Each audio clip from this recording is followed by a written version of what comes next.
Great. Welcome everyone to Senate Education. This Friday, February 23rd at 1 o'clock. We are going to start with, I think we have a great group of people here. His name is Gloria. I already said hi to Scott. And please, Secretary Boucher, please join us. And we are on track to move a bunch of things by town meeting, well, before town meeting week and well before crossover, hopefully for a couple of other things. But right now we're working on, and one of them is the CTE bill. So we have a copy of the bill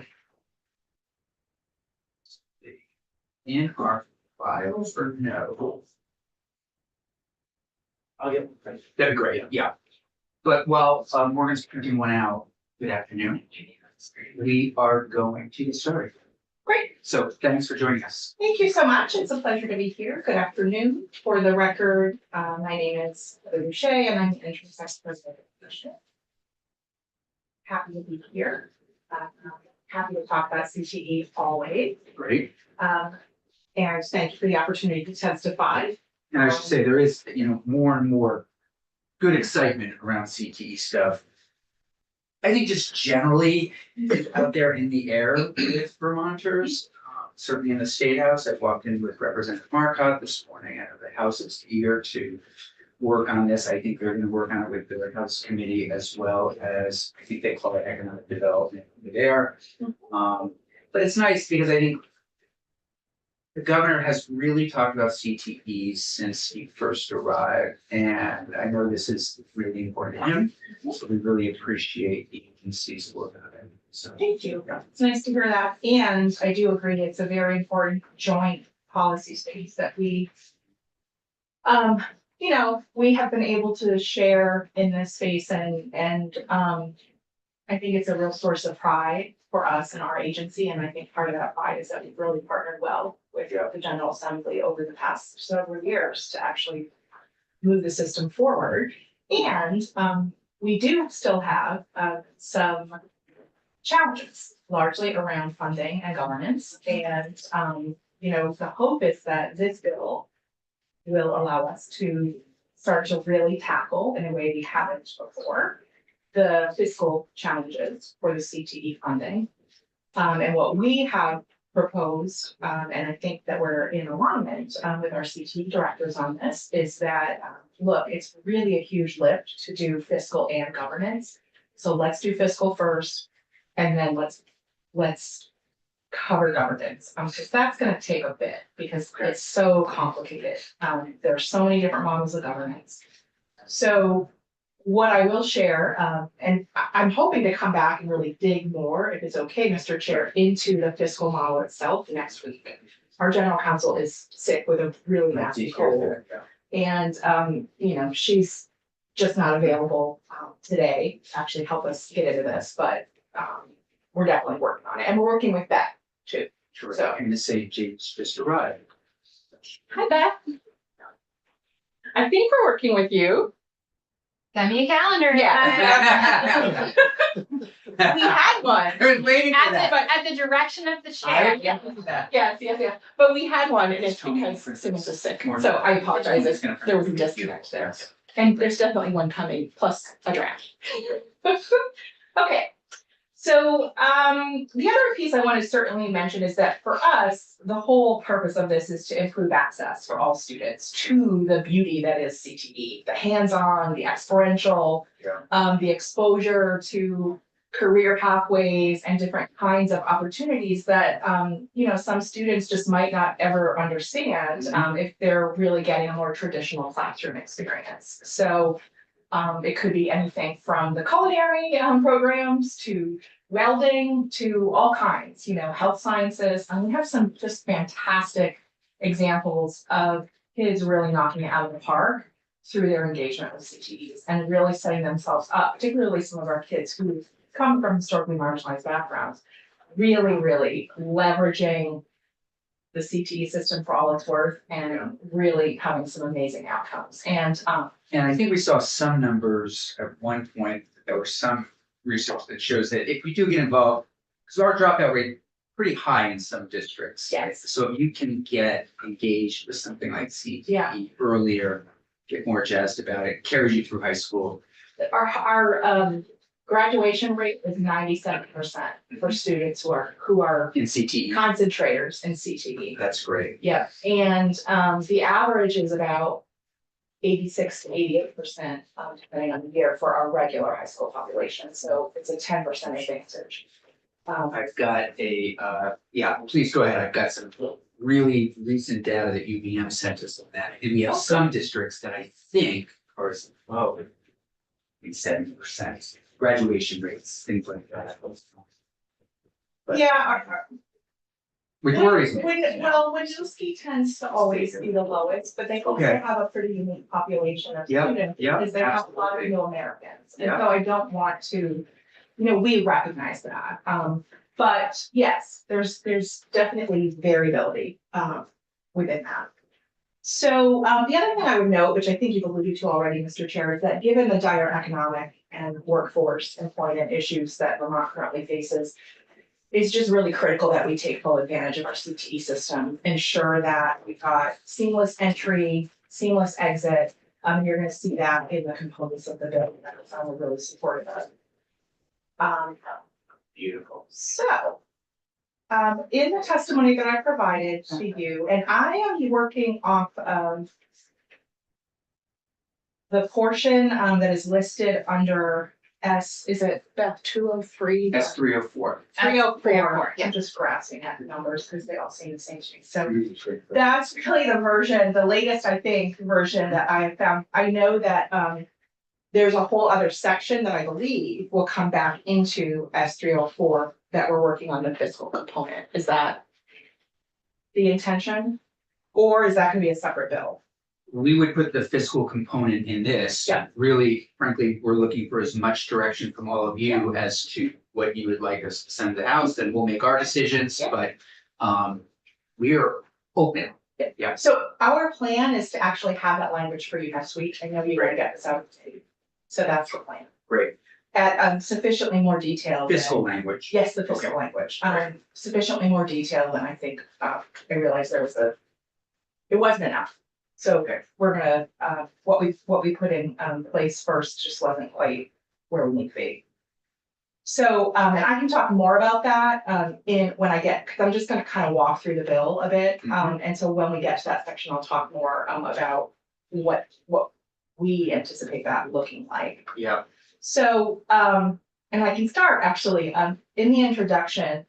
So, one of the things that I think got a little confusing, and I will take ownership of this and apologize, is that we're moving, the intent is to move away from a tuitioning model for CTE. And the idea there is that it will actually allow for more seamless entry for students. It will remove some economic pressures that LEAs feel if the money for CTE is coming off the top of the ed fund. They don't have to worry about it being in their local budget. It will just be taken care of. And so that's the whole premise of why we're trying to work on the funding. And what that would look like is ultimately providing block funding to the CTE centers. For a transition period based on their prior year operating costs. And that's the piece that didn't come through with testimony earlier this week, and I want to talk about, and we'll talk about more fully next week. So the idea is we're not going to get into the full-time student estimates right away. We're actually going to use the previous year's operating costs just as a block, send that out to the CTEs. And, we need a couple of years to do that, to look at like, were there problems? I mean, this is a big change, like it's a big change. And so we want to look at like, what was the impact of that? Did it go smoothly? We're going to obviously do everything we can to make it go smoothly, but we need to kind of see that construct first, like getting the direct allocations out to the CTEs. Then in fiscal year 28, the idea is we would then move to what are your FTEs by program? What are your other overhead costs? And really have that more robust model that really gets into a much more in the weeds. Very, very, I mean, they're both accurate, but it's just, it allows that that ultimate part would allow the state to have more say in what programs are actually invested in. I think that we're gonna need to have some conversations in the General Assembly and with the administration about that, because I think that it's also a substantial change. Right now, the CTEs, are doing their very best to meet local and state need, but and this is, I forgot to say this, by the way, this is actually in response to the request from the General Assembly to take the findings, results, suggestions, recommendations from what we call the APA report on CTE fiscal finance and governance, and present our implementation plan to you all. I forgot to just high level signpost that that's where this is coming from. And You're doing great. in that report, that's where the notion, because other states have done this, and I think that's where they're getting it, that's where the notion of this program by program allocation is coming from. We would argue we probably may want to get there, but we need some other steps in the meantime, especially right now, because we don't want to completely destabilize the system, as we already know. There's a lot going on. So that I'm saying that because I'm suggesting some slight changes to that first bullet point under the introduction to flesh it out a little bit more. So it's not changing the construct, it's just making sure that we're also identifying that there's a step, in our view, there's a stepwise process to get there. Okay, and I'm just gonna pause for a moment. Ms. St. James, feel free at any point, if you have any questions. I already have a calendar invite, so. Ex officio there's a member, debate. ex officio member of the committee, just let us know. And do you have this? I do. Beautiful. Please continue. Also, item 4 under the introduction, requiring the Agency of Education to create an SUs to adopt a model comprehensive career development policy. I think at one point, by the way, I think I saw that there was a change to having model CTE policy, and we don't support that, and I want to talk a little bit about that. So this really is about model career development policy for us, and the idea here is that our students from 7th grade on have PLPs, personalized learning plans. They do a nice job of largely capturing and helping students plan with close adults at school and their families about what courses they're going to take, what opportunities, including CTE, or other flexible pathways they should be engaging in. But we're still missing a component that I think other states have really knocked out of the park with. So Tennessee is an example, and some others where they just have a really robust way of actually ensuring that each student has a very concerted conversation and a very in-depth conversation starting back even in middle school about like the career, their employment development, those kinds of things. This is not meant at all to blame or knock down our public school system. It quite honestly is a function, I would say, across the board, because our school counselors are now being faced with all kinds of different challenges. We do have a mental health crisis. We do have a lot of students in need. And so understandably, our school counselors, one of the things to go in a wholesale way has been to focus on career advising, career counseling, those kinds of things, which many of us, myself included, had access to in high school. So our approach to that is to actually have both the SUs and the CTE centers, because they really shine in this area. I mean, they're part and parcel of how we're building a career development system for our state, to really have them partnering together so that each student will have a career, so that each district has a comprehensive career development policy in place. And we're very happy to develop a model policy for that. We're happy with the language that, the supervisory union could just take that and that could be it. But So, and this is number 4 still. Yeah. Yeah, so requiring the Agency of Education to create and have supervisory union implement, okay, in And- partnership. piece that's new is really making sure that it's in partnership with CTE, like Yep. that's kind of why it's in this bill. So, because again, it's a capacity issue at the local level, and we think that to the extent that CTE would like to partner in those efforts, that would be a good thing. Senator Field? Thank you. I remember when I was working in a library, I used to help we had a career director and we would put on a big career fair every year. And one of the things that we talked about a lot is that, the careers that these kids will be going into don't even exist yet. Like they haven't even, we don't know what they're gonna be because of technology moving so fast and now with AI and, so I guess how would these plans kind of play with or work with this notion of, a future that is so incredibly unclear, uncertain?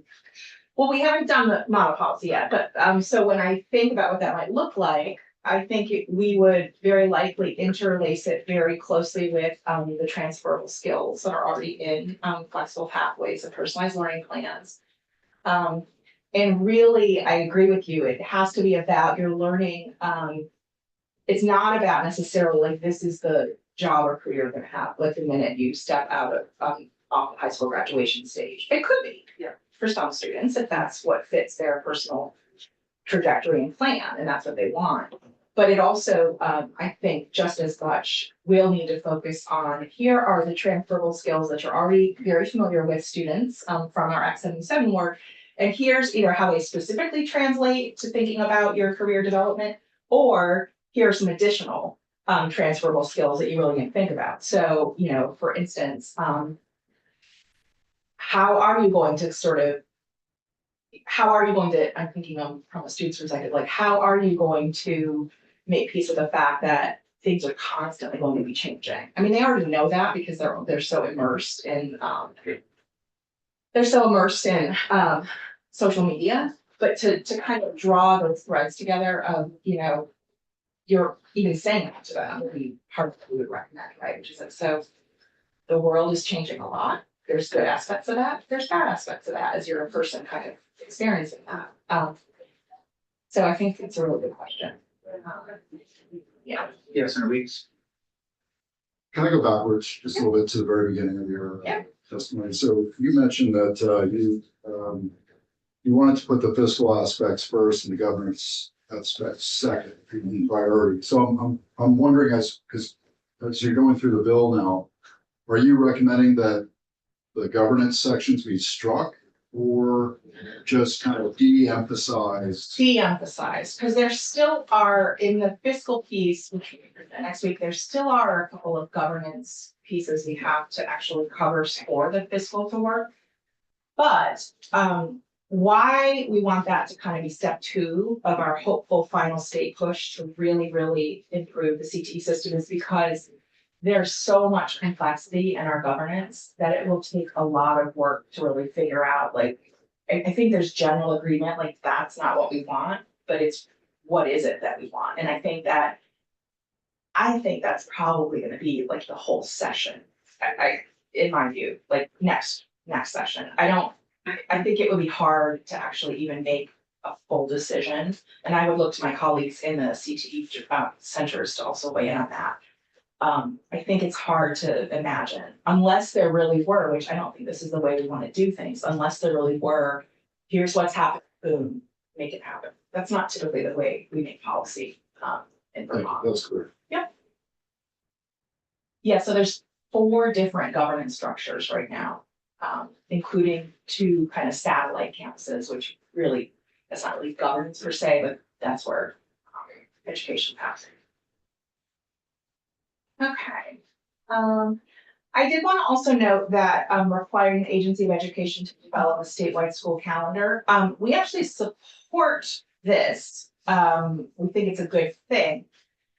I think, though, I question whether it belongs in the CTE bill because I think it's actually a much broader education piece, and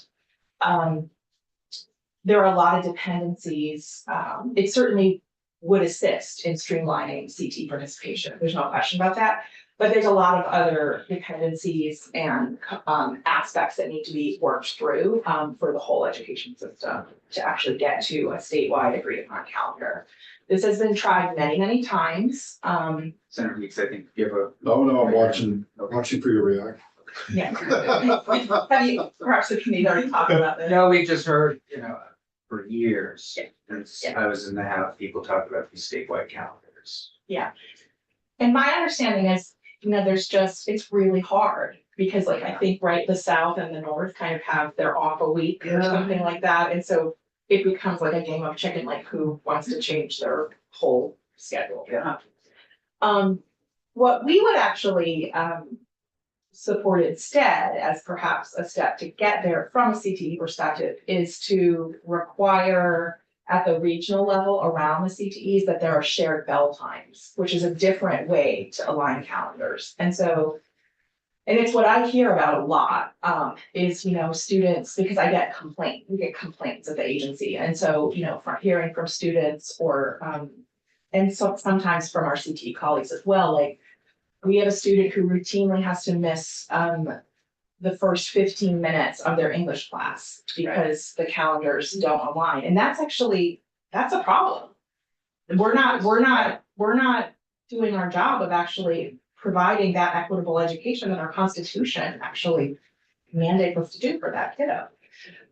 Or they have to miss, big example, half an hour of, like, they have to miss the second half hour of their manufacturing program in CTE. Also the same issue, like we can't have them missing things. So how do we actually figure that out? And given the current governance structure, that really has to be at that regional level, because as I'm sure my colleagues who run CTE programs will say, there's just a lot of different high schools, each with their own calendars that are all feeding into the CTEs. And so what can we do at the state level to really facilitate that and say, okay, you really gotta get together and figure this part out. That's a huge lift. Yeah. But I think it may be easier to do if it's at that regional level than a full statewide school calendar. So certainly understand the complications of trying to synchronize bell times and calendars and such, but as far as like a legislative vehicle, you said maybe this is not the right vehicle. Is there another vehicle you're eyeballing that would allow this language to be introduced?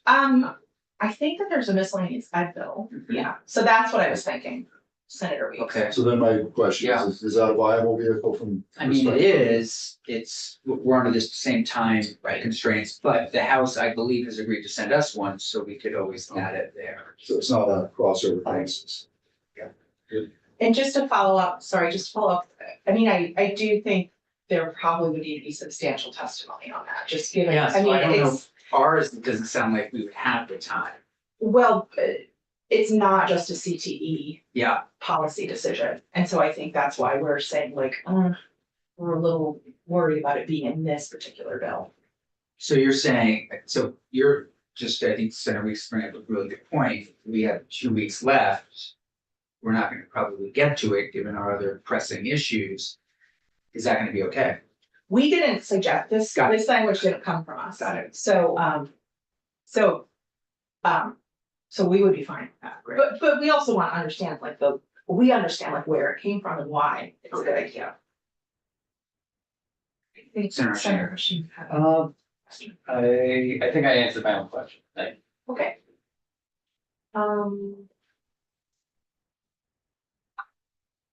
Yeah, I said right there, Senator Weeks, I just did give you a minute to look at it, that we recommend moving this item to the miscellaneous education bill or similar vehicle.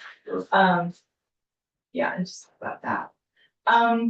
Under section 1552 of the proposed bill, we would recommend removing section D because this is still framed around the tuition model, and we're moving from that to a block allocation, as I just talked about.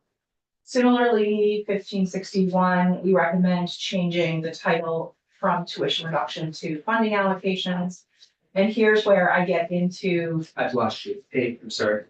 I'm back to my testimony. Right, I understand where. I am on the first page. where it says, in the middle of the page, it says section 1561, and it's crossed through. Top of our Line second. 14, page 2. Top of our system. Thank you. Can I? Yeah. Block allocations mean different things to different people. Yeah. Can you just very briefly? Yeah, Seems like a so. major concept shift. Yep. So what we're proposing is that for a transition time, 2 years, that we would pilot, if you will, or have a transition where we're getting a block grant out to the CTEs to really finesse and fine tune that mechanism. So the whole point is that if we're doing direct funding, we would also base it on the previous year's full operational expenses. We'd have a system for the the centers to say, hey, we're building a new program. Our last year's operation expenses aren't quite gonna be right, or they could even say like, we're getting rid of a program, and so our operation costs have gone down. So that would be part of the process. And we would do that for 2 years. And then we would go back to the FTE model, where we're getting much more deeply into the allocation itself. So the money simply would not flow through the LEA back to the CT. Correct. Okay. And that's back to what I said originally, which is it's not to penalize or anything like that, the LEAs. In fact, many of them, I think, would be happy to not have to worry about when they get late tuitioning or things like that. It's just already kind of taken care of off the top of the head. What about when students sort of kind of 50-50 between the LEA? Well, we think that would be captured on average, right? And we would also, you'll see next week, like we'd also have a hold harmless and things like that for those 2 years. We think that would be still captured by the estimate of their operating costs the year before. But eventually, and our government, who knows, our governance model might end up saying, we want all CTEs to be at 1 FTE. They're not right now. They're half and 1. So we do need to get that back in. We do need to get that FTE piece back in. So what we're asking is a more simplified methodology based on the previous year's estimate of operating to really directly allocate those funds out. And then after that transition period, moving into a more robust methodology for calculating those allocations. Would the implication be though that for those 2 years, the operating costs are essentially frozen? Meaning they can't, if you're anticipating like student growth, if you're basing it on the previous year's budget. Yeah. But then you go into the second year is flat, but you're hoping for growth or new programs, is it kind of flat? It's not flat. So, I mean, the start is flat, but the CTEs will have an opportunity to make an argument like we have a new program kicking in, or we need new resources in this area that would raise our, operating costs for the next fiscal year. Right. And that's spelled out in a language that I'm gonna come and talk about next week. So what's the downside of doing this? I mean, is there any risk in doing it as a block grant for 2 years around operations, or you see any concerns? I think it'll be a big shift for the LEAs, just in terms of what they're used to. I think it'll be a big shift potentially for the CTEs, because they're used to getting, and I would certainly want you to ask them. They're typically getting, I don't know the mechanics if they get all their funds together. I don't think so. They get like a base appropriations from AOE that might come earlier, and then they get their tuition amount, I think a little bit later in their academic year. Yeah. Okay. So, the one part I will say in all transparency is, the part that's different is we're relying on those operating costs without voter approval, those 2 years. However, what made me feel okay about that is we do the same thing for early college, we do the same thing for dual enrollment, we do the same thing for some of our other allocations that come off the top of the ed fund. Voters don't really vote on those other than in terms of their overall, they don't have a line item, for instance, on early college or dual enrollment. And I think once we actually get the full model working, when we actually, really move into the governance that we want as a state, we could eventually see that, sorry, because I know that Jody already told me, it would be great not to have to warn a budget, but I do think we have to get back to that. That has to be the model. And so that is the part that, I think that we have to be comfortable with, for this 2-year transition period, we're gonna focus on the direct allocation piece off the top of the ed fund. And then we're gonna actually get much more into, okay, that worked. Now, how do we actually really fine tune what that budget is, including voters actually getting to weigh in. Senator Reeves. Oh, I was just curious, you started talking about FTEs for, 2 years, down the road. Does student waiting have an impact on all that conversation? In terms, it could. You mean in terms of like their demographic variables or? English language, second. Yeah, I think that's something that we should probably think about. I'm a little hesitant because of, conversations right now about our April waiting. But it could. What we framed this as largely is around what it costs for kind of, I guess, an average student to actually participate in the program. Like, and that it changes, those costs are different from program to program. So there's a different cost to educate a student in a culinary program as there is to educate a student in the auto mechanics program. So that's the way we framed it. But this is a good question. It's perhaps something you should be thinking about and again, I think the timeline we put out gives us time to really really chew on some of those questions. Can I just finish? Yeah, one more please, thing? yep. So I think the part of this 2-year transition is, we also want to keep things stable for the CTE system because there is a lot going on right now. So that's what we're trying to do is like, all right, let's directly allocate, but we're basically gonna keep things stable, other than you'll have an opportunity as a CTE center to say we need a little bit more money or we need a little bit less money. I am excited about these changes because I remember in Essex, it was at the Essex Inn years ago. Were you at that? We had a big get together with a bunch of CTE Yes. folks. Yeah, you were. And the 2 CTEs for that. Yeah, and yeah, it was Todd great. was the Yeah, MC. and we were talking about all this, so I'm Yes. so happy to see that it's coming to fruition. I'm a little concerned though, as I think about the financial debacle that we're in the middle of right now and just that sort of chaos that this is gonna be sort of coming on the heels of that. Hopefully, it won't be problematic.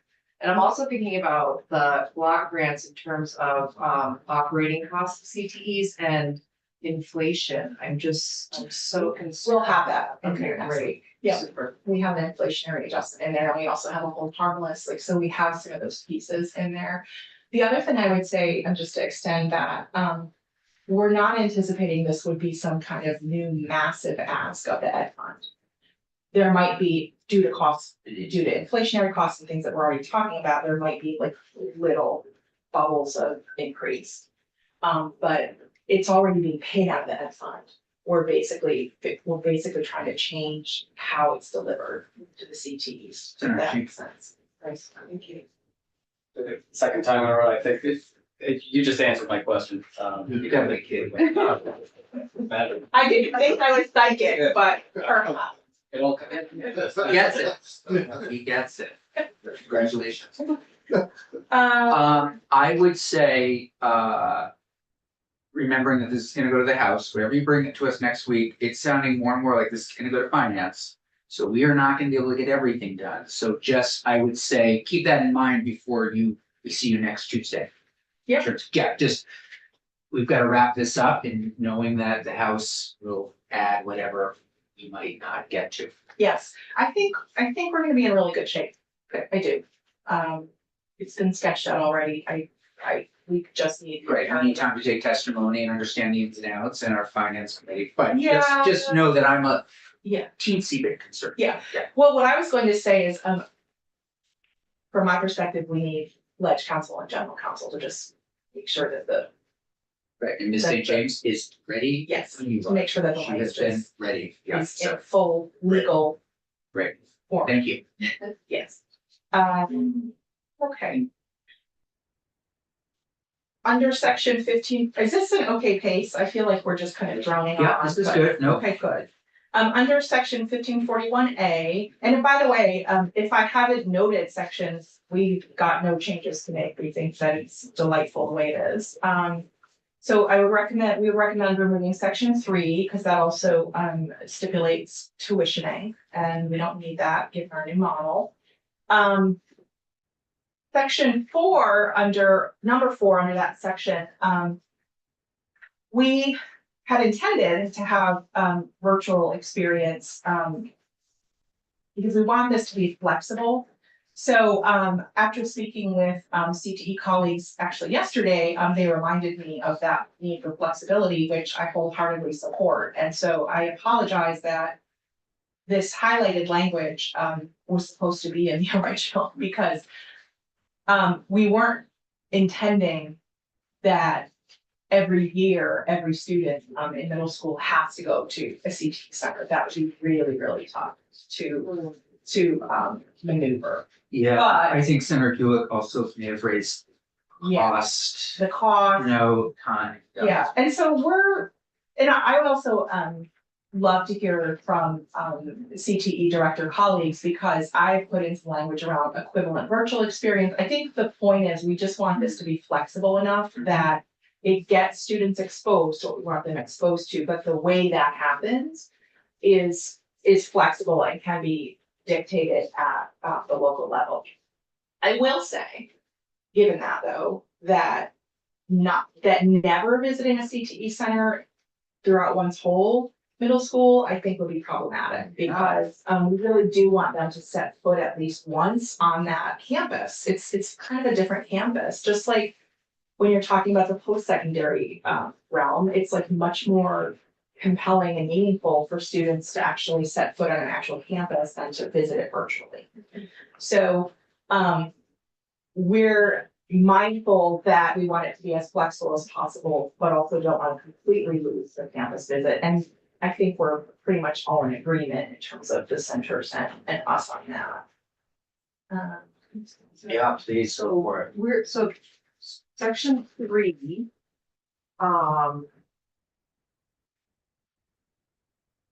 The one I'm recommending we remove. Yeah, so which subsections go away too? Are any of those, like there's A and then there's 1, 2, 3, we're keeping all those, right? We would just remove any that pertain to the tuitioning itself. Sorry if that wasn't clear. No, that should have fine. clarified that. It should have been probably 3A or whatever that letter is that speaks to tuitioning. Apologies. Is that clear? No worries, yeah, thank you. I already covered subsection 1547A1 in terms of the role of CTE centers and assisting SUs with the comprehensive career development policy. And then the final section, and I wanted to kind of talk about this a little because I think I heard from our folks that there was a question about the post-secondary program alignment. So we haven't yet engaged with the VSC, and part of that is because, as you know, as you know, they're under tremendous stress, fiscally and operationally and organizationally right now. And so we think this is a good idea. So this is actually state requirements around CTE progressions, to the Vermont State Colleges. CCV does this already in many ways. So it would really be the General Assembly kind of really requiring that more of the four-year part of Vermont State University. But we hadn't approached them because I didn't want them to kind of, until we got sort of like some feedback from all of you that it was something that you were interested in pushing forward on, I didn't want to kind of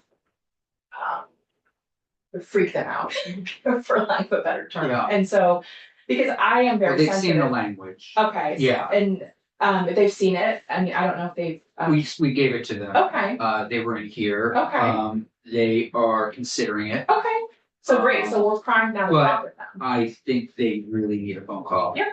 Yeah. Yeah. And I Happy to know, I do saw Drake in the hall earlier, she was gonna hop in and just generally say, they're looking at it, they definitely have some questions and concerns, but they really appreciate hearing from the agency. And I'm happy to just flag out for them, just lay out for them what the thinking was on that, why we did it. I really was trying to kind of protect them, like if this was not gonna fly and like no one was interested in it, I didn't wanna. They're really Okay, under the gun. yeah. Oh, no. I thought you were pointing to something. 10 or weeks. No. You good? No, I'm actually quite excited about this is the first reference to a K to 16. I was thinking to myself, because of our involvement with health and welfare, actually birth to 16, grade 16. Mhm. We'll go there. Where are you? I'm in protecting. 1594 section. On page 2, Oh, yeah. sort of, Okay. yeah. You would not know this, Secretary, I'm sorry, Senator Weeks. You want to be secretary? So quick. I'm sorry, Mr. Chair, I know that. Oh, no, that's right. There is a PK-16 council that the General Assembly has actually put into law, but we It's have. a little short-sighted. Yeah, we haven't met in a long, long time. I think it's just been one of those projects that was doing some good work and then just the state all around, not just the state agency, but all partners, we just found other stuff, but I find it interesting. We have a lot of stuff on PK-16 in there, why I was reminded of that. Anything That's else? all I have. So, I'm looking to see if Ledge Council has any questions for the secretary at this point. No, I do not. No, you do not, all right. Since I'm getting a sense that generally I think the committee's okay with these. Why don't, if you can stick around, we will actually hold off from hearing from Ledge Council so we can, Sure. because I think that would be really brief, and hear from our other witnesses from the CTE programs, if that works for you. It Mr. certainly Clark. does. Well, I appreciate that, but I'm wondering, I was asking Mr. Farr and Ms. Emerson. Oh, yeah. Let me text Melissa Connor if she thinks that at a different time and see if she can join us. We can always have her also another time, but Ms. Emerson, while you're here, would you mind joining us at the table? I am fine with it, but actually Scott has the first. Oh, We had like a group effort You did. and sections sorted out on how we were gonna approach this. You can even see it in our testimony. Okay. And we'll talk to Ledge Council. And then we might need to take a break, and then if you guys, we have our. We're at 3, we just wanted we're to at hear it 3. all. Yep. We're just trying to move it along a little bit, so I would love it if, I think we'll have to stick to that. Okay. Ms. St. James, great to see you. Committee, any questions for Ms. St. James on any of these sections or proposals from the agency of education?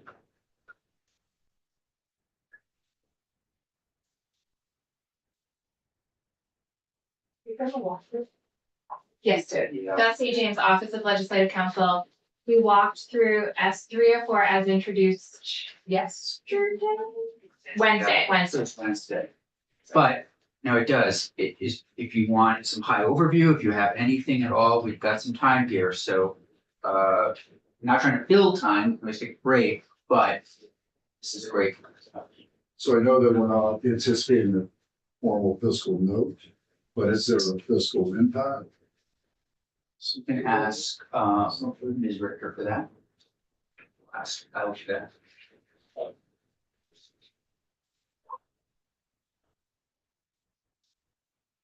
Do you mind just kind of giving us a very high, we know it was Wednesday, but we've all had a lot going on in committees and out of committees. Sure. Thanks. So let's go to page 2, section 1. And 2, sections 1 and 2 are proposed amendments to the tuition for CTE subcarriage as it exists now, moving from the 6 semester average for the average of the district's 3 prior years to the year's full-time equivalent. You just heard testimony that there's a recommendation to not include those, and I have a meeting with AOE scheduled for Wednesday. And so we'll talk about effective dates for that, when I meet, and whatever draft you get next, we'll have that incorporated. Sorry, can we back up and back to page one? We talked a little bit about, you're gonna take the tuition piece out, right? Number one, at the beginning of the page. Yes, potentially. I have some questions about the effective date of that and whether or not it would need to remain in law for another year Yeah. or so. Okay. So, We're not talking fiscal year 25, that would be an utter debacle. Yes, it would. Yes. Very frightening. Sorry, I'm sorry, No, talking and from the sidelines. And so, and my other question was just around the number 4 on page 1. Do we want to add language there, or is it not necessary? In terms of including transferable skills or PLPs, or do we want to make any references to sort of work that's already being done around? for the comprehensive career development. Yeah. policy. Looking at the Secretary Boucher, what do you think of that? We talked about it for a while yesterday. We're on page 1, line 4, or lines 15 and 16, number 4. Career development policy. Could we expand that so that we incorporate all the different things that you talked about? Sure. Transferable skills, using the The PLP, PLP, personalized learning. all that kind of thing. Absolutely. And I have another question that I should know because I'm a school board member. But when the agency of ed develops a model policy, it is at the discretion of districts to use it, right? They don't, it's not a mandate, correct? It depends on how the law's written. Right, okay. Agreed. And in this case, it doesn't sound like, I mean, So the way this section 4 is drafted currently, and I will go back and your next draft will have references to the secretary's testimony of those additional concepts, as far as the comprehensive career development policy. If you look at page 5.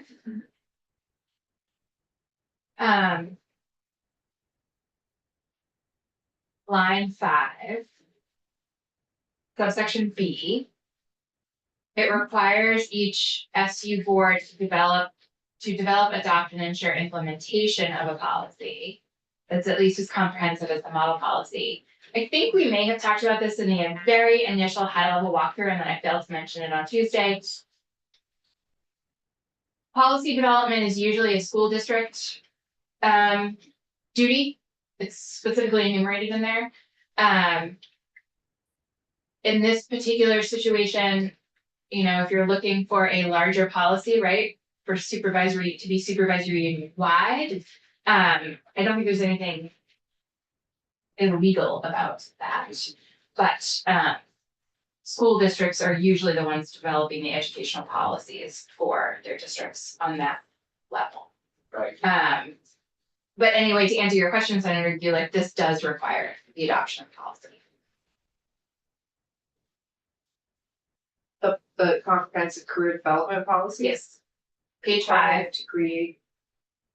And supervisory to adopt, right, got you, that's the key, to adopt, okay. So are you okay with that, do you think? Yeah, I think so, I might have to think about it Yeah. over the weekend, but I think yeah.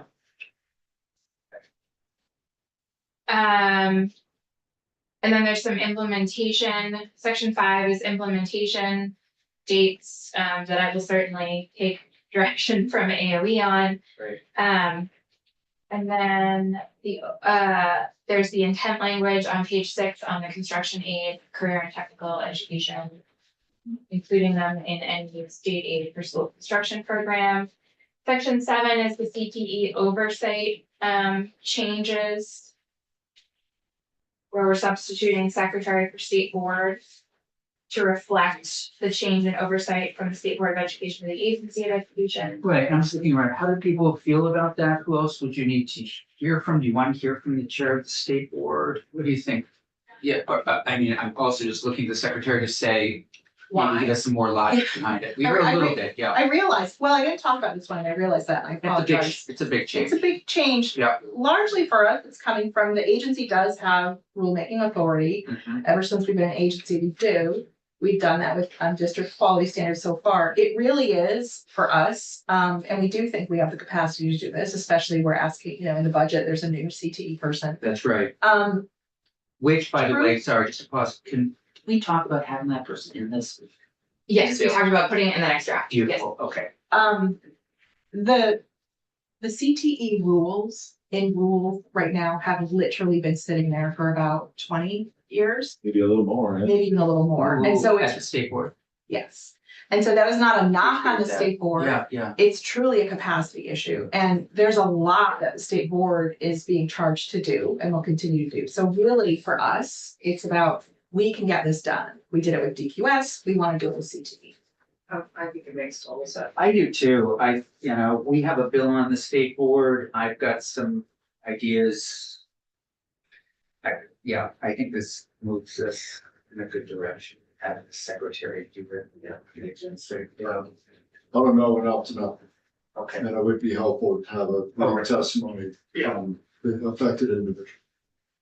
Chairman of the state board, chair or president. Yeah.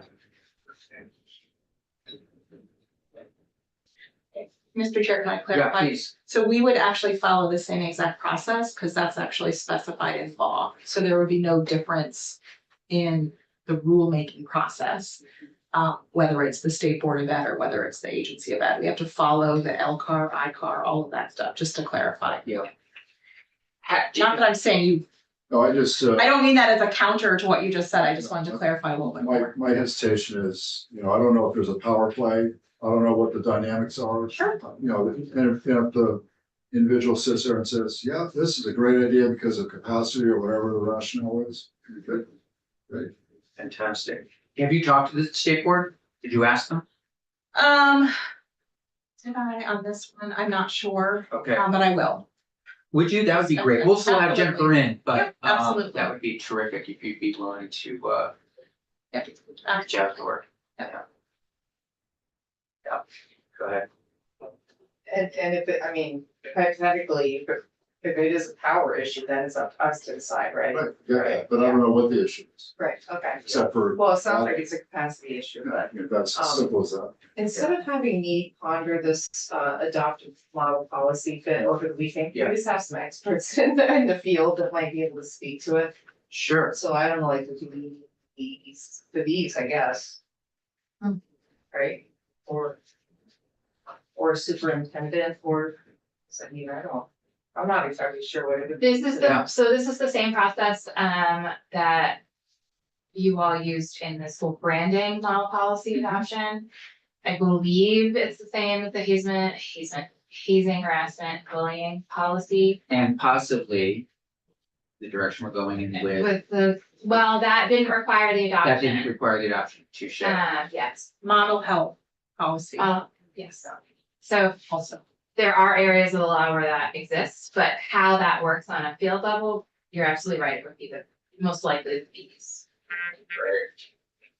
We're running out of time. That's all. Yeah, I know that, we're just, Well, that's true, or we could. but we'll do it. House. No, we'll do it. We'll do it. Here we go. S 304, these 2 days of them. Great. Please. Keep going. Yeah, Section please. 8 is the transfer of rulemaking authority from state board to AOE. Yep. And then section 9 is the post-secondary program alignment, the requirement for the articulation agreement between secondary CTE centers and the Vermont State Colleges Corporation for the specifically enumerated subjects. Yes. We wanted to add building trades to that, to those 4, making it 5. Sure. Watching them. These young men. He's got the trophy. He answers his own question. That's right. Even better, that's right. President Berg and Drake are gonna be here in 10 minutes, so let's take a 10-minute break. And then we can stay on our calendar for, or we might move all of you up a little bit. And then we're gonna try to start S 120 a little bit early, just we're moving faster than we,